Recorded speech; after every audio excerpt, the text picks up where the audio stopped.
Hello students, आज का हमारा टॉपिक है प्रोनाउन का। तो हम टॉपिक को क्लियर पढ़ेंगे और डीप पढ़ेंगे कि प्रोनाउन क्या होता है, प्रोनाउन कितने प्रकार का होता है और ये कहाँ यूज होता है। ठीक है, आइए इसके टाइप्स में हम पढ़ेंगे। सबसे पहले हम बता दूं आपको कि हम क्या पढ़ रहे हैं। तो हम पढ़ रहे हैं प्रोनाउन।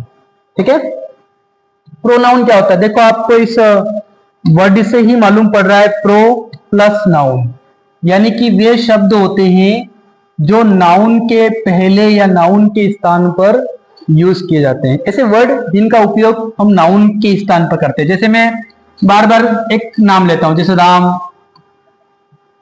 इट्स फूड, फिर लिखता हूं राम गोज टू स्कूल, फिर लिखता हूं राम रीड्स बुक। ये सभी एक ही सेंटेंस में है। तो बार बार हमको अगर एक ही नाम लिखेंगे थोड़ा सा बोरिंग सा फील होगा।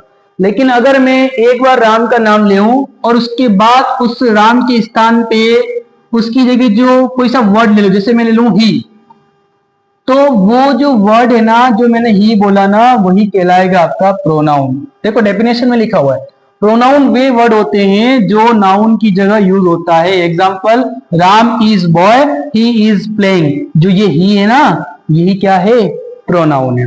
ठीक है, कुछ वर्ड हैं जैसे ही, शी, इट, और आप लिखो दे, वी, आई और यू। ये जो वर्ड होते हैं ना, ये वर्ड सभी काय के लिए होते हैं, प्रोनाउन के लिए होते हैं, जिनको सर्वनाम बोलते हैं। ठीक है, आगे बात करेंगे। तो इसके टाइप्स कितने होते हैं? इसके टाइप्स होते हैं चार टाइप। कितने होते हैं? चार। इनको चार प्रकार से डिफाइन करते हैं। पहला होता है पर्सनल। पर्सनल का आप वैसे मीनिंग जानते हो, पर्सनल जैसे बोला ये मेरा पर्सनल पेन है। ठीक है, तो उसके बाद जो है पोसेसिव। पोसेसिव यानी कि अधिकार बताते हैं। ठीक है, अधिकार बताते हैं। इसके बाद होता है डेमोन्स्ट्रेटिव। डेमोन्स्ट्रेटिव क्या होता है? रिफ्लेक्सिव क्या होता है? रिफ्लेक्सिव तो वैसे देखो, अभी खिड़की से मेरा रिफ्लेक्ट आ रहा था तो मैंने खिड़की बंद करवाई, मतलब रिफ्लेक्ट। इसको पढ़ेंगे आगे। ठीक है, आगे देखते हैं। सबसे पहले पर्सनल प्रोनाउन। भैया मैंने बोला कि मेरा नाम श्याम है, तो ये मेरा पर्सन नाम हो गया, पर्सनल हो गया। मैं खुद के बारे में बता रहा हूं। जैसे प्रोनाउन किसी पर्सन को रिप्रेजेंट करते हैं। ये जो पर्सनल प्रोनाउन है ना, ये किसको रिप्रेजेंट करते हैं? पर्सन को। राम, श्याम, गीता, सीता, उनके खुद के नाम। विलेज भी हो सकता है, खुद विलेज का नाम, कार का खुद का नाम। ठीक है, इसके बाद जैसे ये आया देखो word example for, I, you, he, she, it, we, they, है ना। इसके बाद he is my friend, they are playing. Special ध्यान रखना आपको, पर्सनल जो होता है ना वो पर्सन के लिए होता है, बस ये ध्यान रखना, आपको समझ में आ जाएगा। ठीक है, इसके बाद आगे बढ़ेंगे तो पॉसेसिव। पॉसेसिव का मतलब होता है अधिकार बताना, ओनरशिप, मालिकाना हक बताना, उसको बोलते हैं पॉसेसिव। ठीक है, ये पॉसेसिव का मीनिंग क्या हो जाएगा आपको ध्यान रखना है, ओनरशिप बताता है। Mine, yours, his, hers, ours, their, ये सब क्या है? पॉसेसिव। दिस इज माइन, ये मेरा है।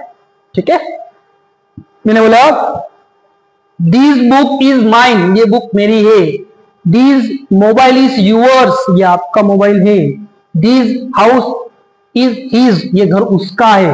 तो ये सब जो है हम काय के लिए यूज करते हैं? पॉसेसिव के लिए यूज करते हैं, मालिकाना हक, अधिकार बताते हैं। ठीक है, एक सेंटेंस भी देख सकते हो आप, दिस बुक इज माइन, देखो दैट बैग इज हर्स, ये बैग उसका है ना। आप एनिमेशन के थ्रू भी देख सकते हो। देखो ये बुक्स बता रहा है, ये बैग बता रही है, और यहाँ पे देखना आप, लड़की के लिए हर आता है और लड़के के लिए आता है हीज। और इनको अब डिटेल में पढ़ेंगे हम आगे।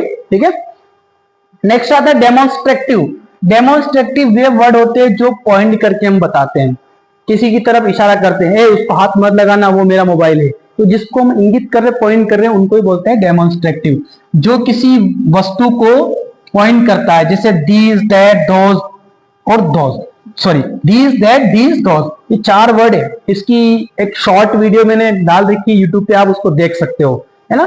दीज, दैट, दोज, ये सभी बताते हैं। इसमें एक का वर्ड होता है, मैं आपको बता दूं, नियर होता है, एक का मीनिंग होता है फार, एक होता है सिंगुलर के लिए, एक होता है प्लूरल के लिए। ठीक है, ये वर्ड यूज होते हैं एक बहुवचन, एक एकवचन, एक दूर, एक पास के लिए। देखो एग्जांपल दिया, दीज बताया पास में वस्तु है और एक वचन है, दोज बताया पास में है और बहुवचन है। इसी प्रकार इनका भी आता है, दिस इज माई पेन, मतलब पास में बात कर रहे हैं, दोज आर स्टूडेंट्स, यानी कि ये स्टूडेंट्स है तो ये भी पास में लेकिन बहुवचन। अब इन दोनों को छोड़ के हम इसका यूज करेंगे तो ये हो जाएगा दैट इज मतलब हो जाएगा दूर लेकिन एक वचन, और इसका मीनिंग हो जाएगा दूर लेकिन बहुवचन।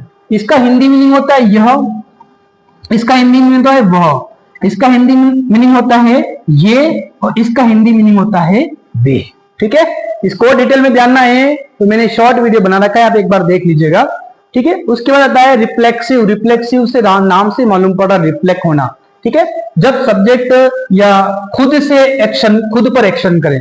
मैं आईने के सामने खड़ा हूं, मैं अपने आपको हेयर वगैरह सेट कर रहा हूं तो ये मैं खुद कर रहा हूं। देखो जो एग्जाम्पल दिया ना, बता दिया, my self, her self.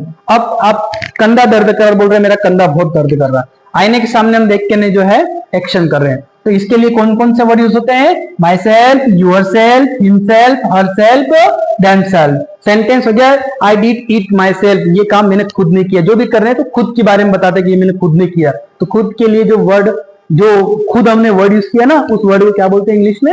Reflexive बोलते हैं। आई होप आपको ये समझ में आया होगा, और नहीं आया तो वापस एक बार रिपीट करके देखना। Thank you.